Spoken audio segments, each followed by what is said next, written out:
할렐루야. 죽음을 이기시고 살아나신 우리 주님을 기뻐하고 즐거워합시다. 아멘. 집 짓는 사람들이 내버린 돌이 모퉁이 돌이 되었다는 이 시편의 노래처럼 가장 쓸모없는 사람처럼 비참한 죽음을 당하셨던 분이 온 세상의 구원을 위해 가장 중요한 분이 되셨습니다. 그래서 이것을 두고 빌립보서에서는 이렇게 노래합니다. 같이 읽어볼까요? 시작. 낮추시고 죽기까지 순종하셨으니 곧 십자가에 죽기까지 하셨습니다. 그러므로 하나님께서는 그를 지극히 높이시고 모든 이름 위에 뛰어난 이름을 그에게 주셨습니다. 아멘. 사람의 힘으로는 할 수 없는 일이고 주님께서 하신 일이기 때문에 신기하고 놀라운 일입니다.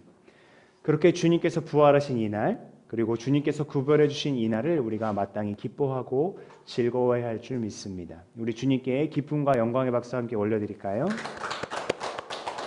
감사합니다. 다만 이렇게 부활을 기뻐해야 된다고 얘기하지만 처음 부활을 마주한 사람들은 마냥 기뻐하거나 즐거워하지 못했습니다. 오히려 그 현장을 처음 목격한 사람들은 놀라고 당황하고 두려워하고 믿지 못하고 허둥대기까지 하였습니다. 오늘 우리가 읽었던 복음서 말씀을 통해서 그때의 일을 한번 되짚어 가보겠습니다. 처음 그 현장에 간 사람은 막달라 출신의 마리아라는 사람이었습니다. 원래는 7 귀신에 들려서 고통받던 사람이었는데 예수님께서 귀신을 다 내쫓아 주셨습니다. 그래서 자신처럼 치유받은 다른 여인들과 함께 예수님과 예수님의 일행의 사역을 돕는, 자기의 재산으로 그 사역을 돕는 이런 서포터즈 같은 역할을 했어요. 물론 예수님을 따라다니는 제자이기도 했고요. 그가 얼마나 예수님과 가까이 지냈는지 알 수 있는 대목은 그가 예수님이 십자가에 달리시는 자리에 갔었다는 겁니다. 예수님과 3년이나 함께 동거동락했던 남자 제자들은 어땠는지 혹시 기억하십니까? 예수님을 부인하고 도망갔거든요. 근데 오히려 이 마리아는 그 자리에 있었어요. 그리고 예수님의 무덤에 온 것도 그렇죠. 오늘 본문에 설명하진 않습니다만 마태복음이나 마가복음, 누가복음을 보면 이 막달라 마리아가 예수님의 시신에 향유를 놓기 위해서 무덤에 왔다고 설명합니다.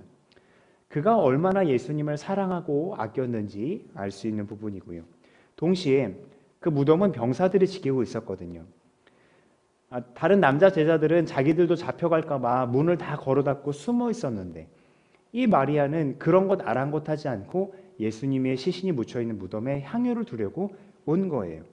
그런 용기 있는 모습이 제자들의 모습과 대비가 되죠. 그런 그가 무덤에 왔을 때 딱 마주한 그 광경은 당혹하기 그지 없었던 거예요. 무덤을 막고 있었던 큰 돌이 옮겨져 있으니까요.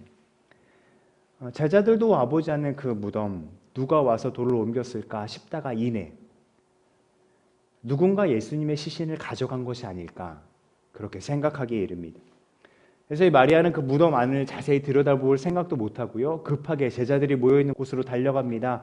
그래서 베드로와 예수님께서 사랑하시는 제자, 곧 이 요한복음을 기록한 요한인데요. 이 베드로와 요한에게 이렇게 알리는 거예요. 같이 읽겠습니다. 시작. 누가 주님을 무덤에서 가져갔습니다. 어디에 두었는지 모르겠습니다. 이 말을 들은 베드로와 요한도 얼마나 놀랐을까요? 이 황당한 말을 듣고 가만히 있을 수 없었던 두 제자는 급히 무덤가로 향합니다. 달려가서 보니 정말 이 마리아의 말대로였어요. 무덤 문은 굴려져 있고 안에 예수님의 시신이 없는 거예요. 그리고 예수님께서 누워있었던 그곳에서는 예수님의 시신을 감쌌던 삼배와 또 머리에 올려놓았던 수건만 잘 개어 있었습니다. 그러나 그들은 별다른 행동을 하지 않고 자기들이 있던 곳으로 돌아갔어요. 그것은 아직 이들이 예수님께서 약속하신 대로 다시 살아나실 것이라는 말씀을 온전히 깨닫지 못했기 때문이에요. 그렇다면 이들은 마리아의 말에 동의했을 거예요. 누군가가 예수님의 시신을 가져갔다는 그 말이에요. 그러니까 우리도 딱히 할 수 있는 게 없네 라는 생각에 그냥 자기들이 있던 곳으로 돌아간 것이고요. 그러나 한 번만 더 생각해 보면 오늘 우리가 읽은 말씀에서도 누가 예수님의 시신을 훔쳐갔거나 옮겼다는 증거도 찾을 수 없습니다. 오히려 시신을 훔쳐간다면 그 시신을 감쌌던 삼배와 수건도 다 통째로 가져갔어야 되잖아요. 그런데 베드로와 요한이 마주한 무덤 속 광경은 어땠습니까? 삼배가 놓여 있었고 수건도 잘 개어 있었단 말이죠. 그러니까 한 번만 더 생각했으면 좋았을 걸. 당황한 그들은 그렇게까지는 생각하지 못했습니다. 그리고 있던 곳으로 돌아갔어요. 그렇게 베드로와 요한이 돌아갔지만 마리아는 차마 그 자리를 뜨지 못했습니다. 그저 무덤 어귀에 서서 울고 있었어요. 그렇게 울다가 문득 무덤 안을 들여다봤는데 천사 둘이 있는 거예요. 천사들이 마리아에게 왜 우냐 물었을 때 또 이렇게 얘기합니다. 누가 주님을 무덤에서 가져갔습니다. 어디에 두었는지 모르겠습니다. 베드로와 요한에게 말한 그 말 그대로죠. 그러니까 이 마리아도 베드로나 요한처럼 주님께서 다시 살아날 것이다 말씀하셨던 그것을 여전히 깨닫지 못하고 있다는 것 우리 알 수 있어요. 비록 누구보다 가까이 지냈고 심지어 예수님을 향한 마음으로 제자들보다 용기 있게 예수님의 곁을 지켰던 마리아지만 그 역시 깨닫지 못하고 있었던 거예요. 천사들에게 그렇게 말하고 뒤돌아서는데 자기 앞에 서 있는 한 사람을 봅니다. 그가 묻습니다. 여자여, 왜 울고 있느냐? 누구를 찾느냐? 마리아는 자기에게 그렇게 묻는 사람이 그 동산을 관리하는 동산지기인 줄 알았어요. 그래서 또 묻습니다. 여보세요, 당신이 여기 있는 시신을 옮겨놨다면 어디 있는지 나에게 알려주세요. 내가 옮겨오겠습니다. 이렇게 얘기해요. 그냥 돌아간 베드로나 요한보다는 훨씬 용기 있는 모습입니다. 그러나 여전히 마리아는 깨닫지 못하고 있었어요. 그런 그를 부르는 목소리가 있었어요. 마리아야. 그제서야 마리아는 정신이 번쩍 듭니다. 그리고 자기 앞에 서 있는 사람이 예수님이라는 것을 알게 됩니다. 얼마나 반갑고 좋았을까요? 막 너무 좋아서 어쩔 줄 몰라 하고 있었을 텐데 그런 그에게 예수님께서 말씀하십니다. 같이 읽어볼게요. 시작. 이제 내 형제들에게서 이르기를 내가 나의 아버지 곧 너희의 아버지 나의 하나님 곧 너희의 하나님께로 올라간다고 말하여라. 아멘. 이것을 마태복음에서는 이렇게 기록해요. 무서워하지 말아라. 가서 나의 형제들에게 갈릴리로 가라고 전하여라. 그러면 거기에서 그들이 나를 만날 것이다. 예수님 말씀하셨고요. 마가복음에 보면 천사들을 통하여 이렇게 말씀합니다. 역시 그가 살아나셔서 갈릴리로 가셨다고요. 또 누가복음에 보면 다시 살아나실 거다 천사들이 일깨워 줬을 때 마리아가 그것을 기억하고 제자들에게 가서 예수님이 살아나셨다고 증거합니다. 복음서에 따라서 차이는 있습니다만 핵심은 누가 예수님의 시신을 옮겨갔다고 허둥대면서 힘들어하던 그 마리아가 정말 예수님께서 죽으셨으나 살아나셨다는 것을 분명하게 증거하는 증인이 되었다는 사실입니다. 막달라 마리아는 그렇게 예수님의 부활을 증언하는 첫 번째 증인이 되었습니다. 오늘 이야기에서 인물들의 초반 상태는 그리 긍정적이지 않았어요. 막달라 마리아는 누가 주님을 가져갔다고 주님 계신 곳을 알려달라고 3번이나 그렇게 호소하듯 이야기했고요. 베드로와 요한도 무덤으로 왔지만 별다른 조치를 취하지 않고 그냥 있던 곳으로 돌아갔습니다. 그들에게서는 아무런 희망도 찾을 수 없었고요. 그토록 찾는 예수님이 정작 무슨 말씀을 그들에게 하셨는지 기억하지도 못했습니다.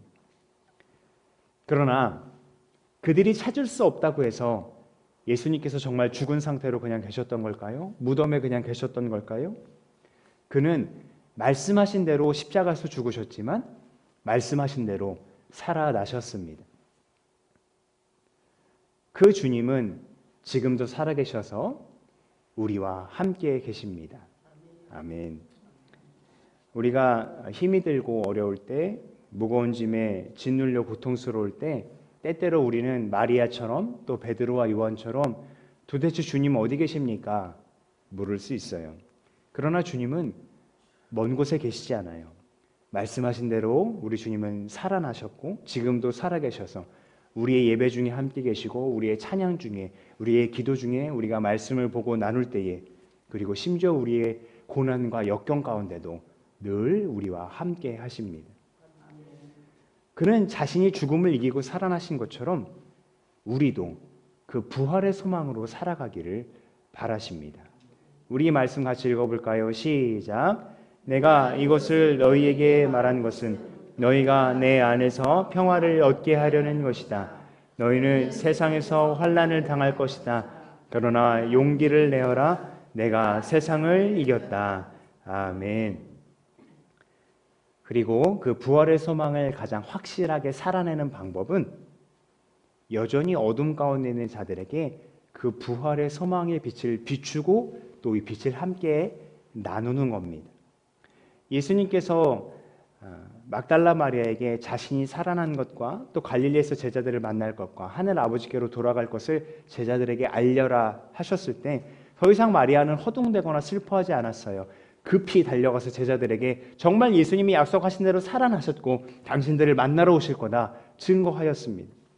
베드로도 그렇습니다. 이 베드로는 예수님을 3번이나 부인했던 사람이고 부활의 날 아침에도 우리가 방금 본 말씀처럼 무덤에 그냥 왔다가 돌아갔던 사람이잖아요. 그런데 아까 읽었던 사도행전 기록에 베드로는 자신을 예수님의 증인이다 이렇게 분명하게 말하거든요. 그러면서 자기한테 예수님이 이렇게 명하셨다 그래요. 하나님께서 자기를 살아있는 사람들과 죽은 사람들의 심판자로 세우신 이것을 사람들에게 선포하라고 분명하게 얘기해요.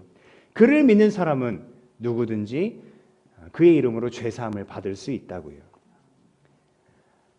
이따 오후에 어제 정성스레 선물을 준비해 주셨는데 그 선물들 가지고 거리로 나갈 거예요.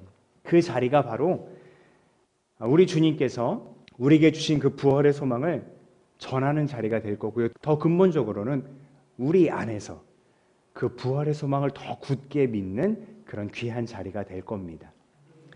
우리를 위해 죽으셨으나 우리를 위해 다시 살아나신 예수 그리스도를 힘있게 전하면서 막달라 마리아처럼 또 베드로처럼 부활의 증인으로 귀히 쓰임받는 우리 모두가 될 수 있기를 간절히 소망합니다. 아멘. 기도하겠습니다.